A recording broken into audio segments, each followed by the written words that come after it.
बुद्धि वाला, कम विवेक वाला और बहुत ज़्यादा पढ़ा लिखा नहीं, एक व्यक्ति बहुत सफल व्यवसायी बन जाता है।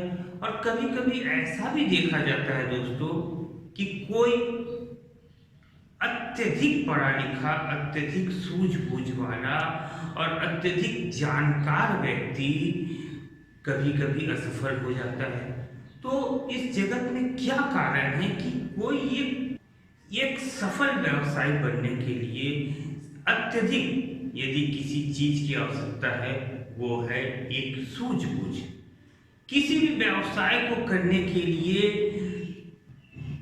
हमारे पास इस चीज की जानकारी अवश्य ही होनी चाहिए कि हमारे पास अपनी कितनी आर्थिक क्षमता है, कितनी हमारे पास मानव संसाधन है, कितने हमारे पास जमीन वगैरह है, कितने हम रिस्क ले सकते हैं, या हमारे जीवन में कितनी जिम्मेदारियां हैं। इन सारी चीजों को मनुष्य को एक कागज में लिख लेना चाहिए। उसके पश्चात ही बिजनेस की शुरुआत करना चाहिए।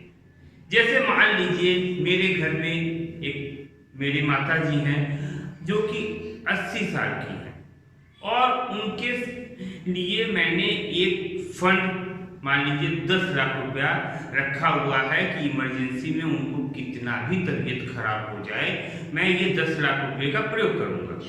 परंतु मान लीजिए मैं आज कोई व्यवसाय शुरू करने जा रहा हूं, जो कि ये मेरा जिम्मेदारी है कि मैं मेरी माता जी के लिए 10 लाख रुपया रखूं। परंतु मान लीजिए कोई मित्र आया है, किसी ने मुझे सलाह दिया कि ये बिजनेस करिए और मैं उस बिजनेस में उस 10 लाख को लगा दिया, तो क्या मैं नैतिक रूप से सही हूं? मैं बिल्कुल ही नैतिक रूप से अपने आप को सही नहीं मानूंगा। क्यों? क्योंकि मैंने उस रुपये का प्रयोग मैंने एक अपनी नैतिक जिम्मेदारियों को पूरा करने के लिए रखा था। तो क्या मैं उस नैतिक जिम्मेदारियों को छोड़ दूं एक सफल व्यवसायी बनने के लिए, या मैं ये सोचूं कि मैं जो धन इस क्षेत्र के लिए रखा था मैंने उसको अगर मैं 2 साल के लिए कहीं लगा दूं, तो या हो सकता है वो धन वापस ना आए और मुझे अकस्मात जरूरत पड़ जाए, तो क्या मैं अपनी जिम्मेदारियों से अपने आप को मुंह मोड़ सकता हूं? यह सोचने वाली। सफल व्यापारी बनने के लिए हमें निश्चित तौर पर यह ज्ञात होना चाहिए कि हमारे पास कितनी धन संपदा है, हमारे पास कितनी मानव संपदा है, कितनी हमारे पास जमीन है और कितना मैं रिस्क ले सकता हूं और कितना मेरा आयु है, कितना मेरा अवस्था है और कितने मेरे घर वालों की सदस्यों की आयु है और कितना मुझे आने वाले दिनों में जिम्मेदारियां पड़ सकता है। यदि मान लीजिए मेरे घर में या मेरा आयु 50 वर्ष का है और मेरे घर में सभी लोगों का एवरेज आयु 62 साल 65 साल है, सभी मुझसे बड़े हैं, कुछ छोटे हैं, कुछ बड़े हैं। मान लीजिए एक एवरेज मैं निकालता हूं तो मेरे घर में सभी लोगों का एवरेज आयु मान लीजिए 64 साल आ रहा है।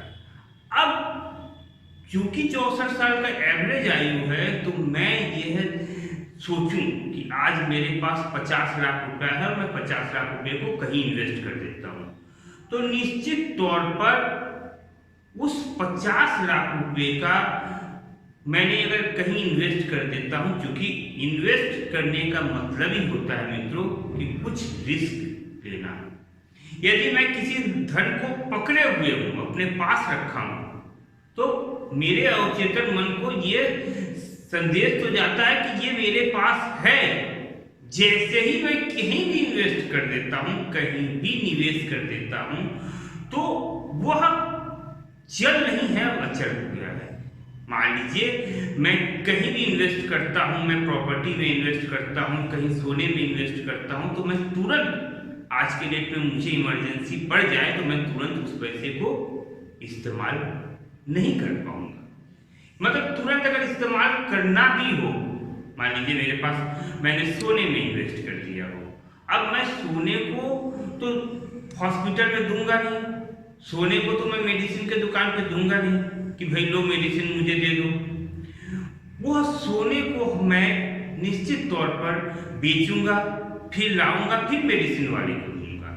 तो यह समझने वाली बात है दोस्तों कि हम इन्वेस्ट जैसे ही करते हैं तो कहीं ना कहीं कुछ रिस्क हमारे पास आ जाता है। तो उस रिस्क को क्या मैं लेने के योग्य हूं, क्या मेरे पास उतना समय है, क्या मेरे पास उतना आयु है, यह भी मुझे निष्कर्ष करना चाहिए। देखिए, एक सफल व्यवसायी बनने के लिए उम्र का भी एक फैक्टर है। उम्र के साथ साथ मान लीजिए वही उम्र के साथ साथ मैं या कोई व्यक्ति, एक 50 साल का व्यक्ति कोई नए व्यवसाय में अपना सारा धन निवेश कर देता है, परंतु वो व्यक्ति अकेला है, वो अकेला रहता है और उसके कोई जिम्मेदारी नहीं है। तो वो 50 साल के अवस्था में भी या 60 साल की अवस्था में भी वो पूरे धन को निवेश कर सकता है। परंतु वही यदि कोई 30 साल का व्यक्ति है और उसके पास उसके घर में काफी जिम्मेदारियां हैं, तो क्या वो इन्वेस्ट कर पाएगा?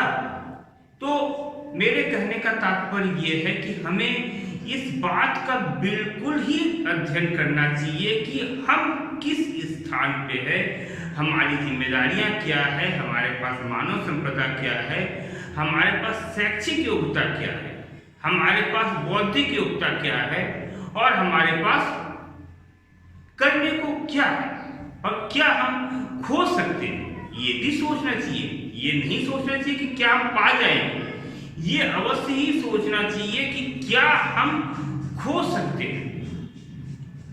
तो यह सब सोचने के बाद यदि कोई व्यक्ति एक बिजनेस की ओर आगे बढ़ता है, व्यवसाय की ओर आगे बढ़ता है, तो निश्चित तौर पर वह यह तो जान के ही आगे बढ़ेगा कि ये मैंने काफी अच्छा निर्णय लिया है।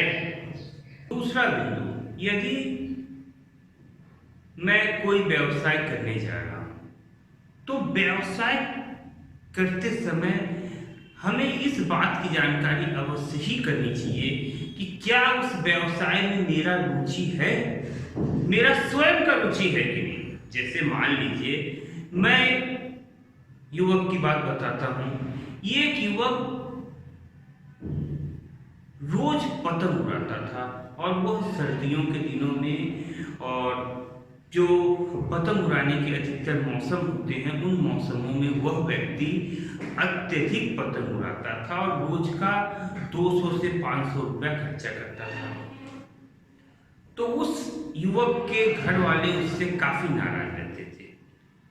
धीरे धीरे वो युवक जो है यह जाना कि उस शहर में सबसे अच्छा पतंग कहाँ मिलता है, सबसे सस्ता होलसेल में कहाँ मिलता है और पतंग के साथ जो धागे वगैरह होते हैं वो कहाँ मिलते हैं और उसके साथ जो और अन्य यंत्रों की आवश्यकता होती है वो कहाँ मिलता है और वो होलसेल में कहाँ मिलता है, सस्ता कहाँ मिलता है और उसकी क्वालिटी कहाँ अच्छी होती है। तो धीरे धीरे धीरे धीरे उस युवक ने ये सारी चीज़ों के बारे में जाना। उसके बाद वह जाना कि दिल्ली में कहाँ सस्ता मिल जाएगा या भारत में कहाँ इसकी मैन्युफैक्चरिंग हब है, कहाँ पहुँच के और सस्ता पाया जा सकता है। तो उस युवक को मैंने देखा जो कि अपने शुरुआती दिनों में पतंग का अत्यधिक शौकीन था। धीरे धीरे धीरे धीरे वो पतंग के ही विषय में वह ज्यादा जानकारी एकत्र करने लगा, जो कि वो व्यापार शुरू करने के लिए नहीं, अपने शौक के लिए कि कहाँ सस्ता मिल जाए, कितना पतंग मैं ले आऊं और उन पतंगों को उड़ाऊं, कहाँ से सस्ता धागे मिल जाए, कहाँ से अन्य उपकरण मिल जाए, जो भी जरूरत पड़ती है पतंग उड़ाने की। तो वह युवक धीरे धीरे धीरे धीरे पतंग के बारे में अत्यधिक जानकारियां संग्रह कर लिया और उन जानकारियों के साथ साथ उसने अनुभव भी लिया कि कहाँ सस्ता मिलेगा, कहाँ की क्वालिटी अच्छा है, क्योंकि वो स्वयं उपभोक्ता है। उस जिस उत्पाद को वो शुरू करने वाला है उसका स्वयं वो उपभोक्ता है, जिस कारण वह व्यक्ति धीरे धीरे धीरे धीरे मैंने देखा कुछ वर्षों के बाद वो पतंग का ही दुकान खोल लिया। और पतंग का दुकान जैसे उसने खोला, क्योंकि वो पतंग के विषय में एक विशेषज्ञ बन गए धीरे धीरे, क्योंकि वो पतंग का वह उपभोक्ता था, वो खरीदार भी था, क्योंकि वो पतंग खरीद के इस्तेमाल करता था। तो वह खरीदार के साथ साथ वह अब बेचने वाला भी बन गया और वह पतंग का व्यवसाय शुरू किया। और धीरे धीरे वह व्यक्ति अपने शहर का सबसे बड़ा पतंग का व्यवसायी बन गया और न जाने कितने लाखों रुपए उसने कमाए। तो मेरे कहने का तात्पर्य यह नहीं है कि मैं किसी को कहूं कि आप पतंग बेचिए। मेरे कहने का मतलब यह है कि मैं अक्सर ऐसा होता है कि जो व्यक्ति जिस चीज का प्रयोग करता होता है वह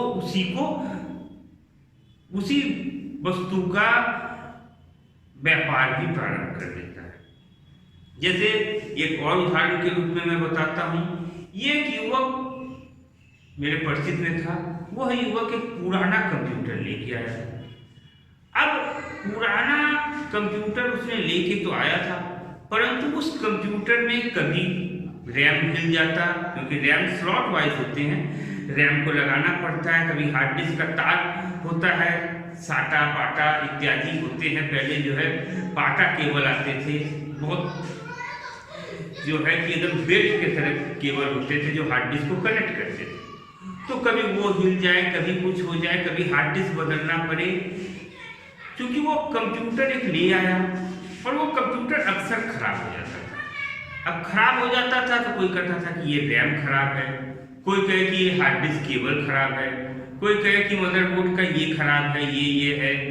इस तरह करते करते उसमें जो है कंप्यूटर की काफी सारी जानकारियां, मान लीजिए आप मैं कहीं हूं, हम लोग जान गए कि नहीं देखिए रैम इस तरह खींचिए, इस तरह निकालिए। तो अगर मैं ये जान गया तो मान लीजिए मैं फिर ये जानूंगा कि इस मदरबोर्ड में कौन सा रैम लगेगा, DDR3 लगेगा, 4 लगेगा, 2 लगेगा, 1 लगेगा।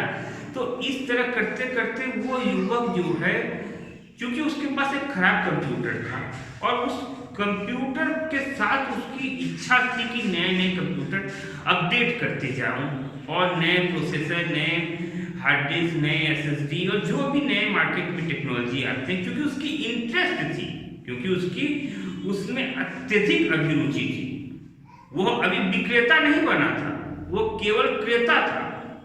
तो धीरे धीरे धीरे धीरे वो व्यक्ति को मैंने देखा कि हार्डवेयर का काम शुरू कर दिया और उनके पास कोई हार्डवेयर की स्पेसिफिक ट्रेनिंग भी नहीं था, कोई ट्रेनिंग नहीं, कुछ भी ट्रेनिंग नहीं, कोई भी जानकारी, मतलब किसी भी इंस्टीट्यूट के में उन्होंने नहीं गए थे, परंतु वे इतने अत्यधिक कंप्यूटर हार्डवेयर के जानकार बन गए कि जितने हार्डवेयर नेटवर्किंग के जो कोर्स किए हैं वो भी उनके सामने फीके नजर आने लगे, क्योंकि वो मौजूदा यथार्थ को देख रहे हैं कि इसमें क्या है, कौन सा चीज कहाँ लगेगा, और उनको जरूरत है तो वो पढ़ रहे हैं। मान लीजिए कि उनको समझ में नहीं आ रहा है कि इसमें क्या लगेगा, तो वो उस चीज के बारे में जानकारी प्राप्त कर रहे हैं इंटरनेट से, जितनी उनकी जरूरत है। मान लीजिए उनको मदरबोर्ड में बायोस होता है, तो बायोस में प्रॉब्लम ये होता है कि कुछ मतलब पुराने मदरबोर्ड में बायोस में नए हार्ड डिस्क नहीं लगते हैं, क्योंकि वो हार्ड डिस्क के हिसाब से उसका नहीं बना है। जैसे कि मान लीजिए विंडोज का जो 32 बिट है वो 3 GB से ज़्यादा रैम नहीं लेता है। अब आपके कंप्यूटर में 8 GB है, तो क्योंकि पुराने सॉफ्टवेयर उस हिसाब से बने हैं। अब आपको बायोस अपडेट करने हैं, जैसे एंड्रॉयड मोबाइल को इस्तेमाल करता है तो उसमें भी सिस्टम अपडेट आते रहते हैं अक्सर महीने, 2 महीने, 6 महीने में आते रहते हैं। तो उसी प्रकार मान लीजिए बायोस अपडेट करने हैं। अब तो वो जानकारी प्राप्त करता है कि कैसे बायोस अपडेट किया जाएगा। फिर एक आध बार वो असफल भी होता है, मान लीजिए कहीं कुछ करता है वो 1-2 बार असफल भी होता है, फिर उसके में कमी देखता है और देखते देखते वो सीख गया।